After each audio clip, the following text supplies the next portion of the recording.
Hi everyone, we're going to be talking about the Necron update today from the Games Workshop balance sheet, or balance sheet PDF thing they've put out, hoping to readdress some balance issues. And the Necrons is pretty interesting. Now, I haven't made any videos about Necrons on this channel yet. I've really just felt that if you want videos on Necrons, you can watch Tabletop Guard.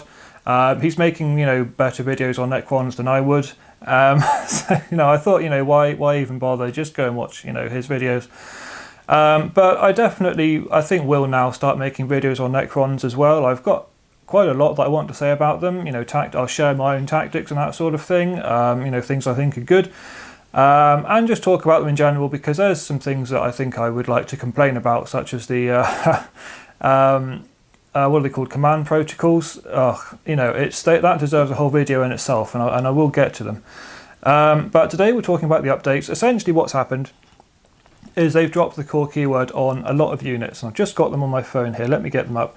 They've now given the core keyword to Canoptek Acanthrites, Canoptek Reanimator, Canoptek Wraiths, Flayed Ones, Lockcast Destroyers, Lockcast Heavy Destroyers, Ophidian Destroyers, Scorpec Destroyers, and Triarch Praetorians. Now that's a hefty change, and I'm not going to talk about everything that entails today, because dropping the core keyword on that many units, that's some serious tactical waves that I think will definitely take more than just this video to talk about.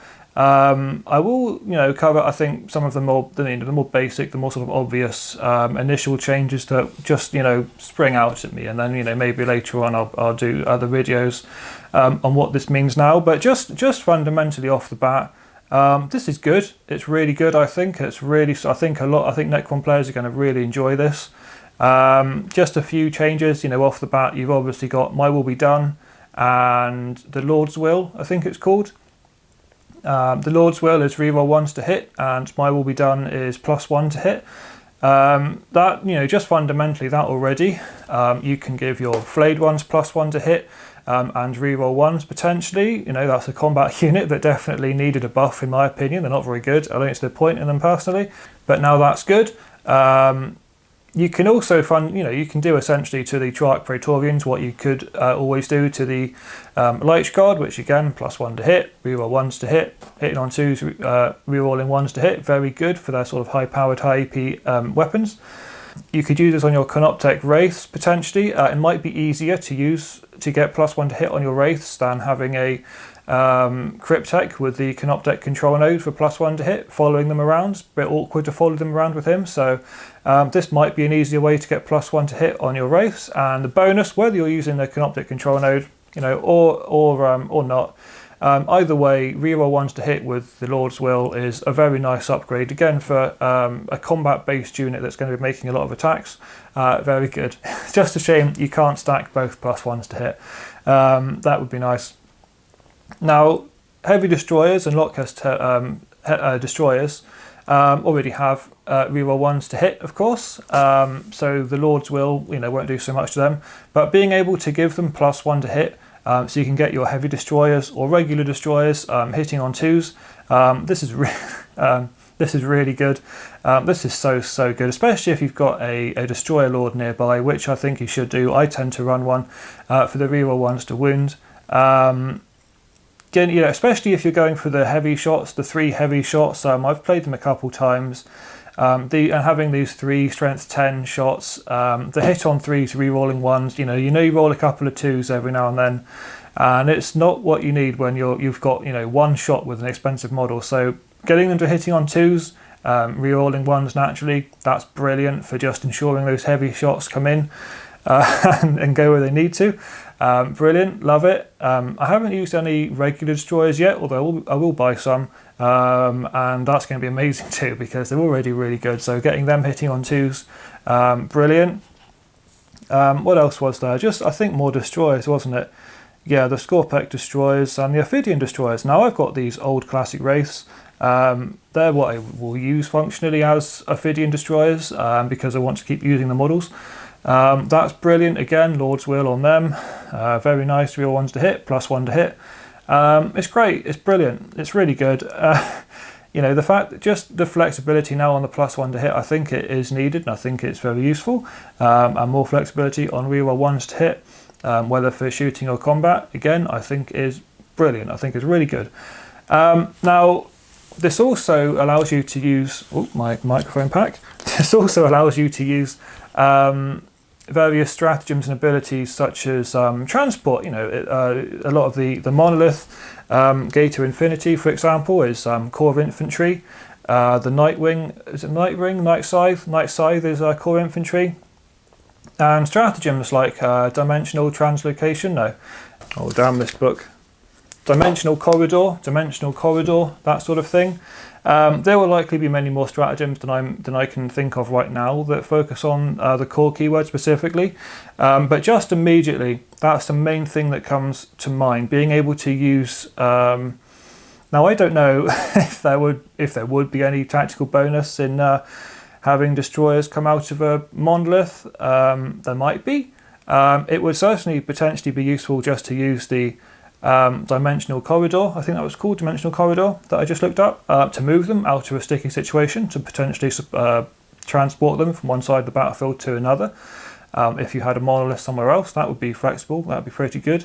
I think this is going to be, ultimately allowing the Triarch Praetorians to do what the Light Guard can already do is good. I'm not a big fan of them. I think Light Guard are just better, and I would use them over the Praetorians, but it's nice that they can do the same thing. They can, come out of the monolith. Flayed ones, before, Flayed ones either had no transport or they just deep strike 9 inches away, with +1 to charge if they were Novok, I think it is. Now they can come out the monolith. That's brilliant. Again, if they're using the Gate of Infinity, whether you're using the regular Gate of Infinity or the prismatic dimensional breach stratagem, that's going to be really good because it allows you potentially to have them arrive a lot closer than 9 inches. You can, they have to be within 3 inches of the 3 inches of the monolith, but there's no, apart from 1 inch, you have to be an inch away from enemy models. If your monolith is close up there, or your Night Scythe is close up there, it's going to be a good way of getting those flayed ones just to cut, a much shorter charge range and a better guarantee of getting them in combat. So it's nice. Ophidian destroyers.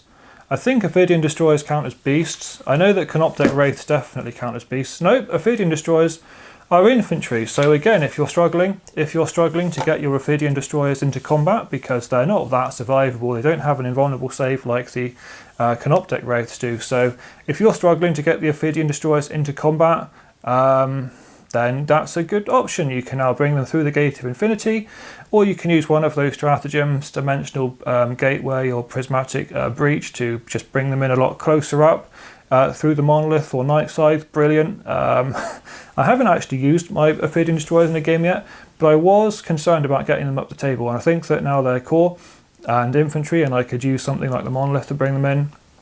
That's really good. That's really tactically flexible. I'm sure that the Scorpec destroyers count as beasts. I just want to check this up because I'd be very surprised if they didn't.